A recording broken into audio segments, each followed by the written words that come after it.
Thomas and the Magical Train Journey. Once upon a time, in a small town in the United States, there lived a cheerful boy named Thomas.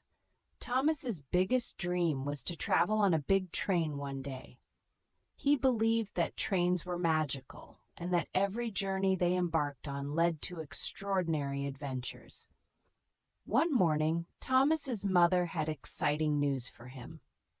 "Thomas, today is a special day for you. We are going to take you on a big train to the city center." A big smile spread across Thomas's face. He quickly got ready and set off for the train station with his mother. Upon arriving at the station, Thomas couldn't believe his eyes.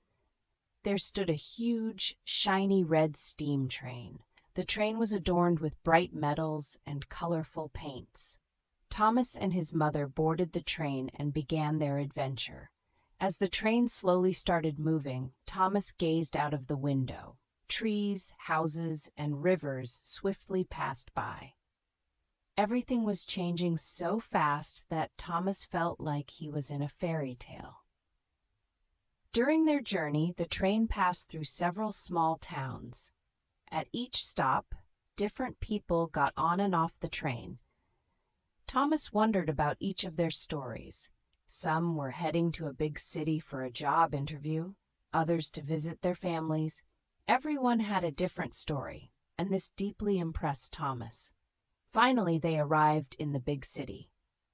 The train station was the largest building Thomas had ever seen. People, trains, noises, everywhere was full of movement and energy. Thomas and his mother spent a wonderful day in the city center. They visited museums, played in parks, and ate delicious food.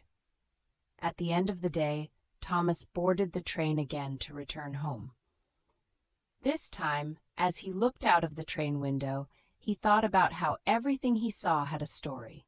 The trees, rivers, and towns all held thousands of stories within them. When they got home, Thomas's smile was still beaming. "Mom, today was amazing. Trains really are magical," he said. His mother smiled and replied, "Yes, Thomas, every journey is a new adventure and new stories." From that day on, whenever Thomas saw a train, he wondered where it was going and who it was carrying. Trains and railway journeys were not just means of transportation for him. They were also gateways to dreams and adventures, and so Thomas's love and curiosity for trains turned into a lifelong passion.